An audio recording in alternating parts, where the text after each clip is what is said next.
El libro entero de Apocalipsis, claro, es la profecía de la segunda venida de Jesucristo. Es el Apocalipsis, la revelación, la manifestación de Jesucristo, la afirmación final del descubrimiento de la gloria del Hijo de Dios cuando Él regrese y toda rodilla se doble y toda lengua confiese que Él es Señor.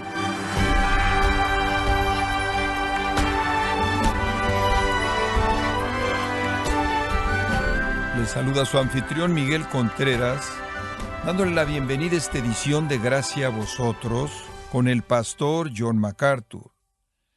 El libro de Eclesiastés nos enseña que todo tiene un tiempo y todo lo que se quiere debajo del cielo tiene su hora. Y cuando se trata de su salvación, preguntarle, ¿está usted consciente de que Dios demanda que se arrepienta ahora mismo de sus pecados? ¿Está dispuesto a ignorar la última invitación de Dios para luego experimentar remordimiento eterno? O John MacArthur continúa el estudio titulado Llamado final, la última invitación de Dios. No se lo pierda a continuación, en Gracia a vosotros.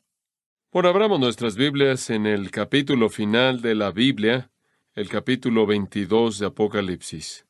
Apocalipsis capítulo 22, la última invitación de Dios. La Biblia abrió con una promesa, la promesa de un Salvador venidero, la promesa de un libertador venidero quien rescataría a la gente de su pecado. Esa promesa vino en el tercer capítulo de Génesis y en el versículo 15. Esta te herirá en la cabeza y tú le herirás en el calcañar. Esa es una promesa de un liberador, esa es una promesa de un Salvador, uno quien vendría y rescataría a los hombres al destruir al enemigo, Satanás mismo. La Biblia entonces comienza con la promesa de un Salvador y así es como termina. En el versículo 20 de este último capítulo, ciertamente vengo en breve. Nada más que esta es la promesa de su segunda venida, mientras que Génesis 3 fue la promesa de su primera venida.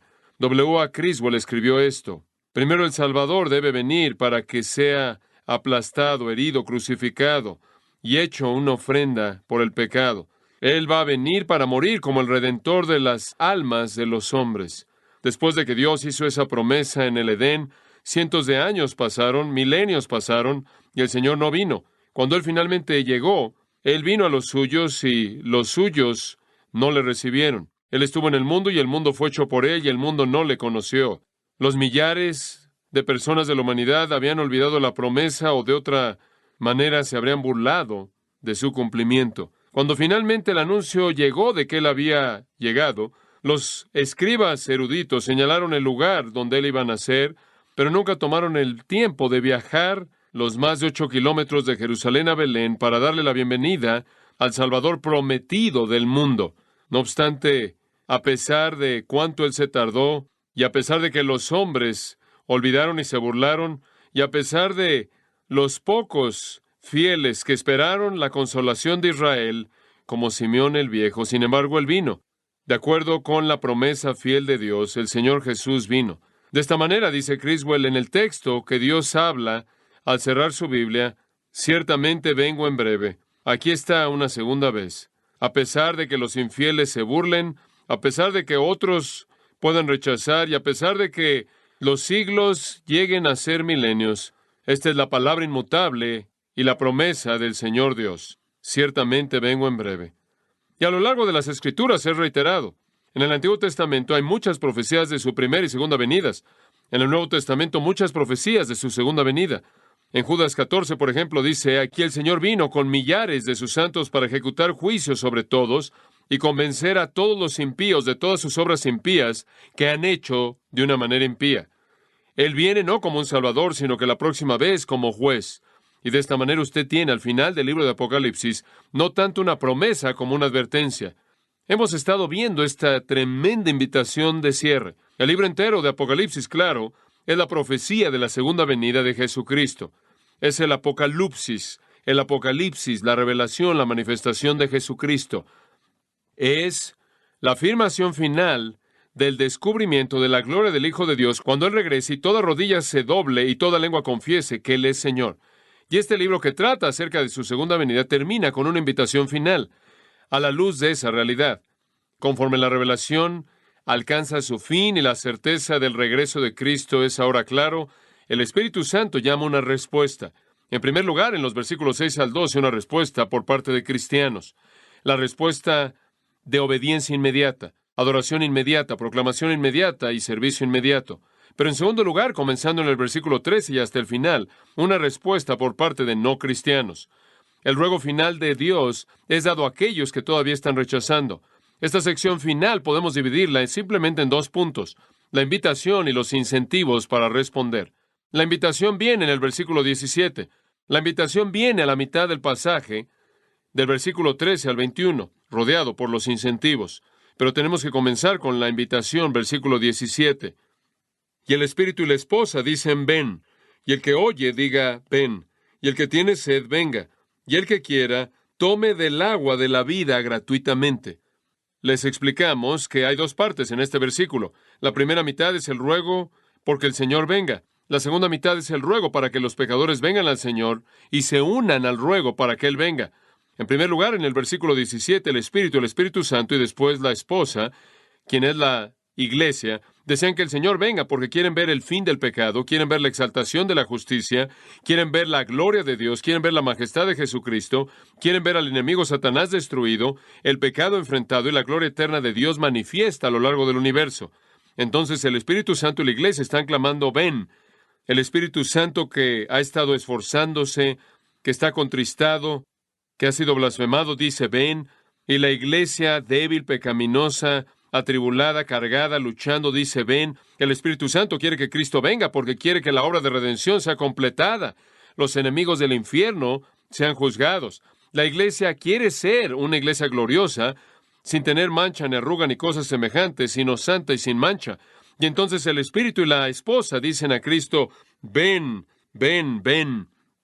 Y después el versículo cambia a la mitad y otros son invitados a decir, ven. Cualquier persona que oiga el mensaje del Evangelio y se une a la iglesia y se une al Espíritu puede decir, ven, Señor Jesús. Y después viene el llamado a los pecadores. Y el que tiene sed, venga. Y el que quiera, tome del agua de la vida gratuitamente. Y ahí está el llamado para que los pecadores vengan a reconocer su necesidad, a ver la fuente de ayuda para esa necesidad en Jesucristo y a tomar del agua de la vida sin costo. Señalamos la última vez que la salvación viene a aquellos que reconocen su condición amenazadora, desesperada, en pecado, la cual aquí es retratada como sed. La salvación viene a aquellos que entienden la provisión que Dios ha hecho en Cristo, que lo ven como el agua viva y se arrepienten y creen tomando y bebiendo lo que es provisto para ellos. Entonces ahí está la invitación a los pecadores. Ven, ven, ven. Únanse al Espíritu y únanse a la esposa, esperando con anhelo el regreso de Jesucristo. Usted no necesita ver el regreso de Cristo como una realidad aterradora. Si usted viene a Cristo, usted puede amar su manifestación y puede esperarla. Entonces, en primer lugar, vimos la invitación. En segundo lugar, y lo que ocupa el texto que rodea a este primero, son los incentivos a responder. Está la invitación a venir y los incentivos a venir. Y hay varios incentivos. Comenzamos a verlos la última vez y permítame recordarle el primero. Debemos venir, los pecadores deben venir debido a la persona de Cristo. Debido a la persona de Cristo. ¿Se acuerda que en el versículo 13 él dijo, yo soy el alfa y el omega, el principio y el fin, el primero y el último? Y ahí en el versículo 16, él dice, yo soy la raíz y el linaje de David, la estrella resplandeciente de la mañana. ¿Cuál es la importancia de eso? Es esto. No es cualquier persona quien está llamando a los pecadores a venir. No es ningún otro que el alfa y el omega, el primero y el último, el principio y el fin, la raíz y el linaje de David, la estrella resplandeciente de la mañana. Todos esos son títulos de Jesucristo, el Hijo de Dios, el Señor vivo, el trascendente, el eterno, el infinito. Él es la fuente y fin de todo. Él es la meta y consumación de todo. Él es la raíz de David. Esto es, Él es la fuente de David. Esto quiere decir que Él es deidad, Él es Dios. Él también es el linaje de David. Esto quiere decir que es un hijo de la línea de David. Eso habla de su humanidad. Él es el Dios hombre. Y después Él es llamado la estrella resplandeciente de la mañana. Le dije que los judíos solían usar el término estrella para describir un héroe. Él es el héroe de héroes, la estrella más brillante. Él es la estrella de la mañana que brilla intensamente para disipar las tinieblas apenas antes del heraldo del amanecer. Él no es cualquier persona que esté invitando al pecador a venir. Él es el Señor del cielo majestuoso, viviente. El predicador no es el invitador. Él es. Él es el que ha enviado la invitación. Nosotros únicamente la entregamos. Oh, cuán majestuoso es el que lo llama a usted a la vida eterna, me llama a mí a la vida eterna, llama a todo pecador a la vida eterna. Y despreciar la invitación es despreciar al Ser Supremo en el universo. Y una afrenta así viene con un costo inmenso. En segundo lugar, el incentivo a venir es debido a la persona de Cristo y en segundo lugar, debido a la exclusividad del cielo. Debido a la exclusividad del cielo. Y aquí es realmente en donde nos detuvimos la última vez. Hay otra razón contundente por la que debe venir a Cristo, otra razón contundente por la que debe creer en el que murió y resucitó, arrepentirse de su pecado y abrazarlo a Él como Salvador y Señor. Y eso se debe a lo que el versículo 14 y 15 dice: Bienaventurados los que lavan sus ropas para tener derecho al árbol de la vida y para entrar por las puertas en la ciudad. Mas los perros estarán fuera, y los hechiceros, los fornicarios, los homicidas, los idólatras, y todo aquel que ama y hace mentira. Eso habla de la exclusividad del cielo. No es un lugar para toda persona, no toda persona va ahí. Hay algunas personas en el versículo 14 que están adentro, participando en el árbol de la vida, y otros que están afuera, quedan afuera de acuerdo con el versículo 15. Es probable que en los versículos 14 y 15 Jesús todavía está hablando, y si yo hubiera sido editor de una Biblia de letra roja, me habría asegurado de que todas las palabras del versículo 12 hasta el 16 estuvieran en rojo, porque creo que no hay razón para asumir que nuestro Señor no sigue hablando aquí. Observe de nuevo el versículo 14. Bienaventurados los que lavan sus ropas. Esto se refiere a la idea de quitar el pecado, a limpiar mediante lavado, así como lo vimos en el Salmo 51, versículo 7, Isaías capítulo 1, versículo 18 y otros lugares en las Escrituras. Y señalamos que la única agencia, el único medio por el cual dicha limpieza puede ser cumplida es por la sangre de Jesucristo.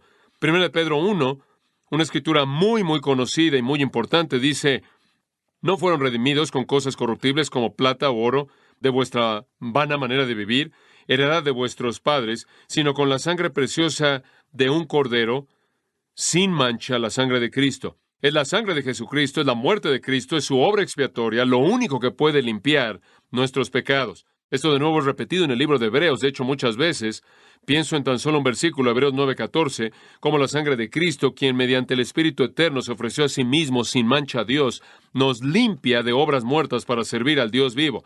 Son solo aquellos que han sido lavados, son solo aquellos que han sido limpiados por la sangre de Cristo, que tienen el derecho al árbol de la vida y pueden entrar por las puertas a la ciudad. Solo los limpiados tienen el derecho de entrar, solo los limpiados tienen el derecho de comer.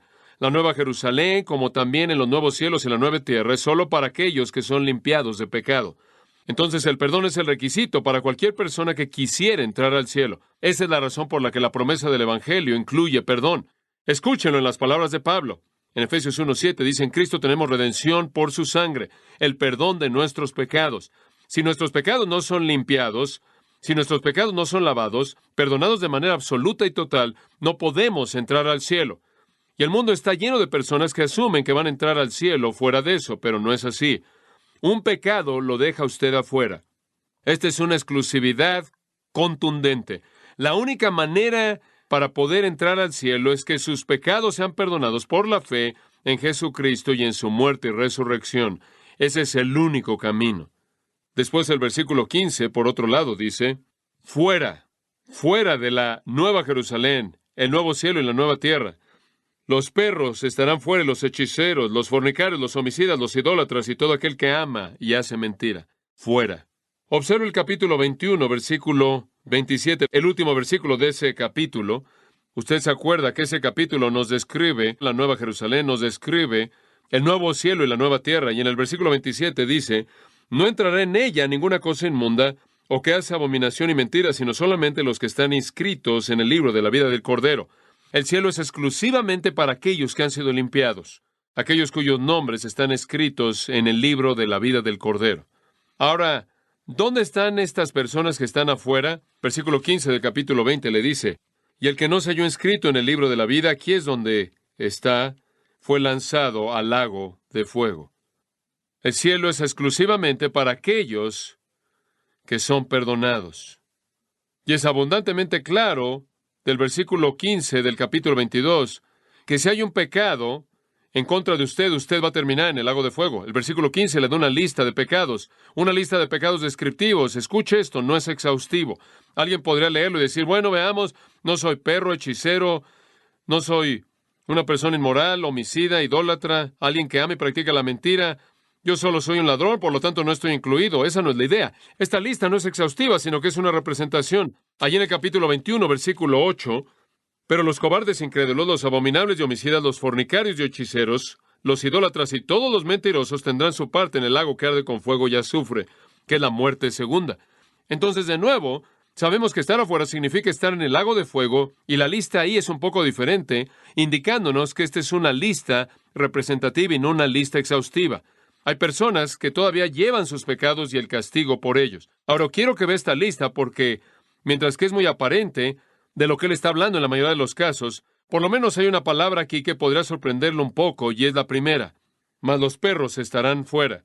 Hemos domesticado al perro bastante bien en nuestra cultura, entonces quizás no entendamos eso. De hecho, podría tener usted un pequeño perro que es más amigable a usted que los otros miembros de su familia. Eso parece ser verdad en algunos casos. Usted podrá ver a su perro casi como si su perro tuviera una personalidad y algo más que simplemente conducta instintiva. Y podría disfrutar a su pequeño perro, cuidándolo mucho, pero no era así como los perros eran tratados en el mundo antiguo. Con frecuencia eran animales de carroña, y estaban ahí en la basura de la ciudad, y eran criaturas despreciables en la mayoría de los casos, y llamarle a alguien un perro era referirse a la persona de la virtud más baja. Los perros eran vistos como lo más bajo en términos morales.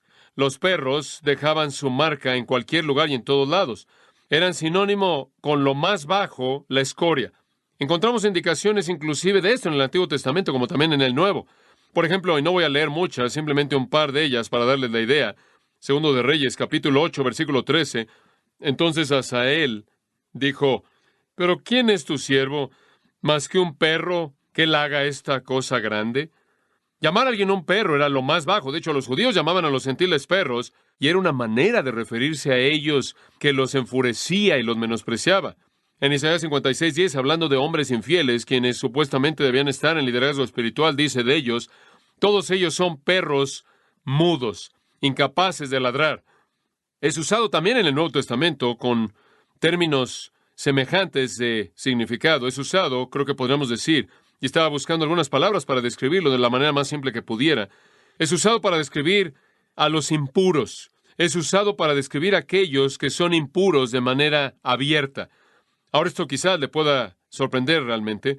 La primera referencia en donde los perros son usados para describir a humanos debido a su conducta impura es Deuteronomio 23:18. Lo puede escribir si quiere buscarlo. Deuteronomio 23:18 y se refiere a prostitutos homosexuales. Prostitutos masculinos para homosexuales, y eran lo más bajo de lo más bajo. Lo más bajo de lo bajo. Van a estar afuera del reino. Y también los hechiceros. Eso se refiere a personas involucradas en la magia, drogas, farmaquías, es la palabra de la cual obtenemos farmacia. La magia estaba asociada con las drogas, supuestamente para inducir algún tipo de euforia y alguna ascendencia a las deidades. También los involucraba en actividad demoníaca. Afuera están los fornicarios, pornos, de lo cual obtenemos pornografía, aquellos que cometen actos sexuales inmorales. Afuera están los homicidas, eso es bastante claro. Afuera están los idólatras, los que adoran algo diferente del Dios verdadero. Afuera está toda persona que ama y hace mentira.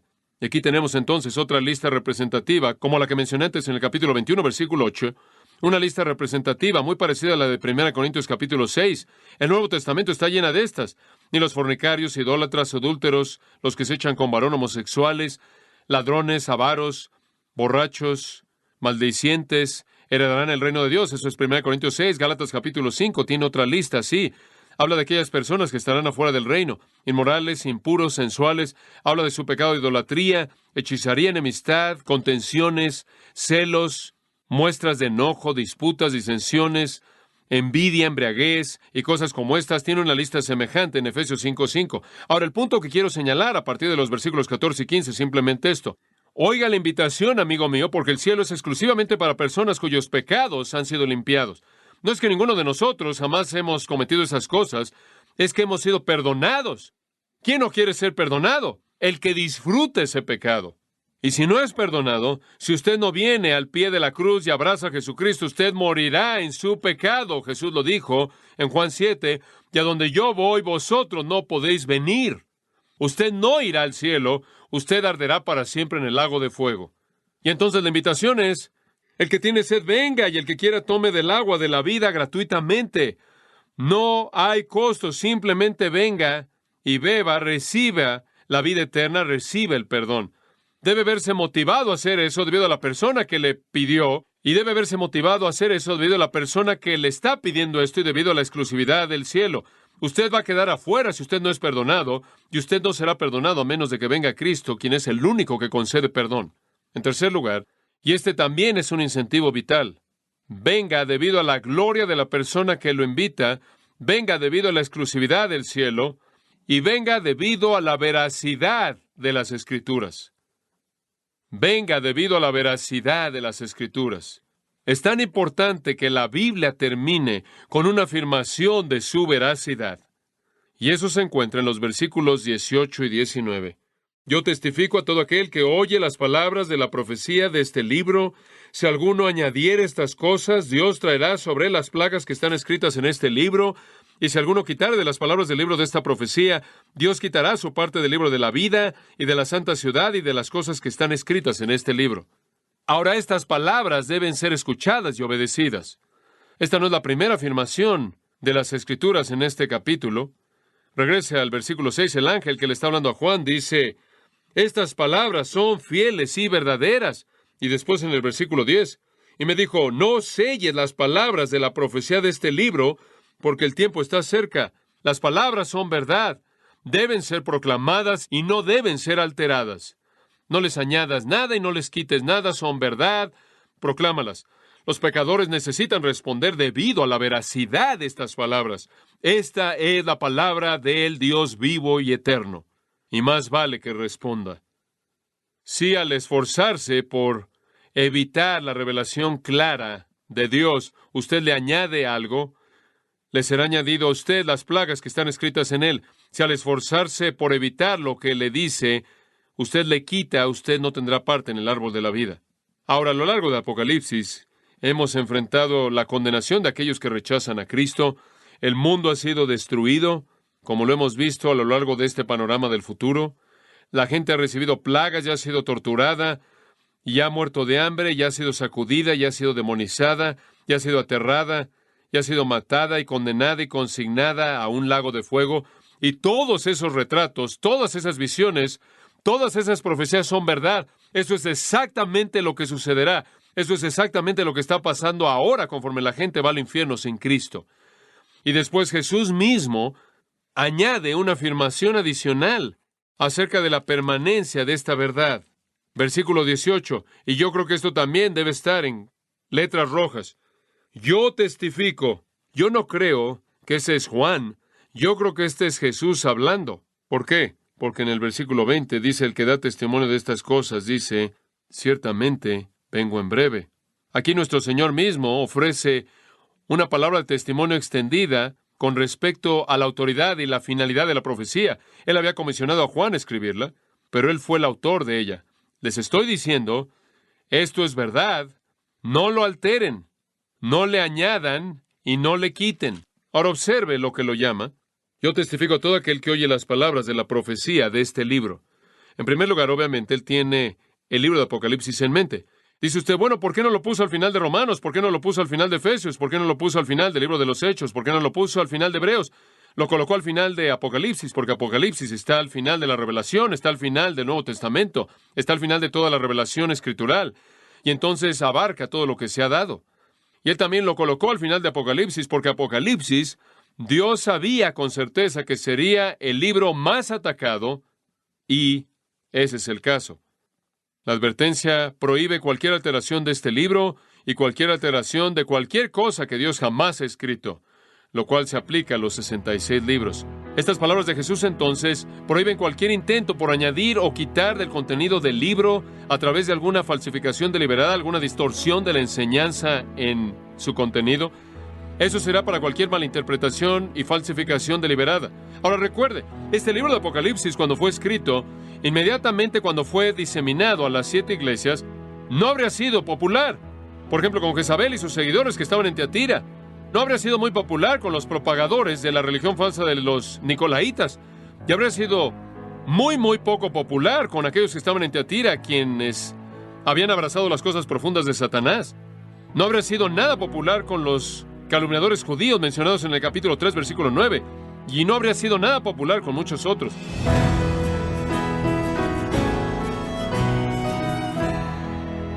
Ha sido John MacArthur alentándonos con la realidad de la palabra de Dios, de que aquel que tenga sed puede venir y tomar del agua de la vida gratuitamente, porque todo aquel que viene a Cristo es perdonado y le es concedida vida eterna. Este es el estudio titulado llamado Final, la última invitación de Dios, aquí en Gracia a Vosotros. Estimado oyente, permítame compartirle esta carta que nos envió José Gabriel Salazar desde Venezuela y nos dice lo siguiente: llevo un tiempo escuchando los sermones y para mí ha sido una gran bendición, ya que me ha sido muy útil para entender muchas de las confusiones que tienen algunas iglesias, entre ellas donde yo asistía. Hoy en día estoy orando al Señor para que me guíe donde puedo congregarme. Pido oren por mí para poder encontrar el lugar donde el Señor quiere que yo ejerza mi profesión de fe. Muchas bendiciones, mis amados, la gracia sea con ustedes. Gracias, José Gabriel Salazar, por tomarse el tiempo para escribir estas líneas, esta carta que son de mucho aliento para todos los que trabajamos en este organismo, y saber cómo Dios está obrando en nuestros oyentes a través de este su programa, Gracia a Vosotros. Si tiene alguna pregunta o desea conocer más de nuestro ministerio, como son todos los libros del pastor John MacArthur en español, o los sermones en CD, que también usted puede adquirir, escríbanos y por favor mencione la estación de radio por medio de la cual usted nos escucha en Gracia a Vosotros. Es importante conocer no solo el país y ciudad de donde usted nos escucha, sino también la radio. Para quienes contactan nuestro ministerio por primera vez, pueden solicitar una copia del mensaje de promoción sin costo alguno, un mensaje por oyente únicamente. Si usted vive en los Estados Unidos o Puerto Rico, escríbanos a Gracia a Vosotros, P.O. Box 4000, Panorama City, California, 91412. O puede escribirnos a través del siguiente correo electrónico: radio@gracia.org.